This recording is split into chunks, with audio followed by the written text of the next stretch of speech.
അതുകൊണ്ട് അത് മാത്രം മാറ്റിവെച്ചു. നല്ല തയ്യാറെടുപ്പ് നടന്നിട്ടുണ്ടായിരുന്നു. വേണം എന്നുള്ളത് നമ്മളിപ്പോ ഇന്ന് അതും കൂടി ആഗ്രഹിക്കേണ്ടതായിരുന്നു. നമ്മൾ നോ ഡ്രഗ്സ് നോ ക്രൈംസ്. അന്ന് അക്രമത്തിലും ലഹരിക്കുമെതിരെ ഉപവാസം സെക്രട്ടേറിയറ്റിന് മുമ്പിൽ അന്ന് നമ്മൾ സംഘടിപ്പിച്ചു. വളരെ നല്ല പങ്കാളിത്തത്തോടു കൂടി തന്നെയാണ് തീരുമാനമാണ്. ബജറ്റിൽ SC/ST വിഭാഗങ്ങൾക്ക് കൊടുത്തിരുന്ന മാർച്ച് 13 എറണാകുളം ടൗൺ ഹാളിൽ ഒരു ദളിത് പ്രതിഷേധ സംഗമം സംഘടിപ്പിക്കുക. സംസ്ഥാനത്തൊട്ടുള്ള ദളിത് സംഘടനകളുടെ നമുക്ക് സംഘടിപ്പിക്കാൻ കഴിഞ്ഞു. ഏപ്രിൽ 10 നമ്മൾ ഈ വന്യമൃഗ ആക്രമണത്തിനെതിരെ ഭേദഗതി ചെയ്യണമെന്ന് ആവശ്യപ്പെട്ടുകൊണ്ട് നമ്മുടെ രണ്ടാമത്തെ ഒരു ആദ്യഘട്ടം നമ്മൾ മലയോര സമരം നമ്മളൊരു മാർച്ച് വെച്ചു. അതും വയനാട് വഴി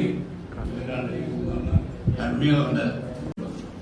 അപ്പൊ ഇതിനൊക്കെ അനിശ്ചിതമായി നീണ്ടുമ്പോൾ എല്ലാവരും പ്രത്യേകിച്ച് കുട്ടി സാഹിബ് അടക്കമുള്ള ആളുകൾ നമ്മൾ കൂടാതിരിക്കുന്നത് ശരിയല്ല എന്ന് അഭിപ്രായപ്പെട്ടപ്പോഴാണ് പ്രതിപക്ഷ നേതാവ് അവിടെ വിഴിഞ്ഞത്ത് പദ്ധതി പ്രധാനമന്ത്രി രാഷ്ട്രത്തിന് സമർപ്പിക്കുകയാണ്.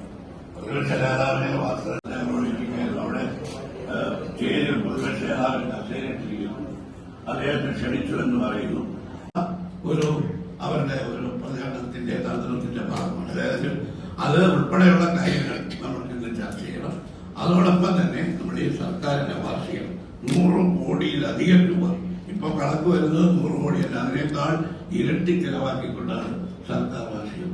ഒരു വാർഷിക മാമാങ്കം വലിയൊരു സുഹൃത്താണ്. അത് ഈ വാർഷിക ആഘോഷത്തിൽ നമ്മൾ പങ്കെടുക്കുന്നില്ല എന്ന് മാത്രമല്ല, അതിനോട് എങ്ങനെയാണ് നമ്മൾ പ്രതിഷേധം പ്രകടിപ്പിക്കേണ്ടത് തുടങ്ങി പഞ്ചായത്ത് മുനിസിപ്പൽ തെരഞ്ഞെടുപ്പുകളുടെ മുന്നൊരുക്കങ്ങൾ തുടങ്ങി വെച്ചതിന്റെ തുടർച്ച എങ്ങനെ വേണം, മറ്റു കാര്യങ്ങൾ ഇതുപോലെ പ്രതിപക്ഷ നേതാവ് ഉൾപ്പെടെയുള്ള ആളുകൾ ബഹിഷ്കരിക്കുന്നതുകൊണ്ട് അദ്ദേഹത്തെ ക്ഷണിച്ചില്ല. പിന്നീടാണ് നമ്മുടെ BJP ഒരുമിച്ചാണോ സർക്കാരിന്റെ 4ാം വാർഷികം ആഘോഷിക്കുന്നത് നമ്മൾ ചോദിച്ചു. 2015 ഉദ്ഘാടനം ചെയ്ത ഒരു ബന്ധം പ്രഖ്യാപിച്ചത്. പിന്നെ പല ബുദ്ധിമുട്ടുകൾ വന്നു.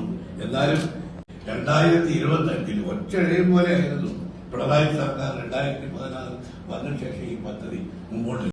ഞാൻ കൂടുതൽ കാര്യങ്ങളിലേക്കൊന്നും നടക്കുന്നില്ല. ഈ യോഗത്തിൽ പങ്കെടുക്കുന്ന പ്രതിപക്ഷ നേതാവിനെയും എല്ലാ കക്ഷി നേതാക്കളെയും UDF എല്ലാ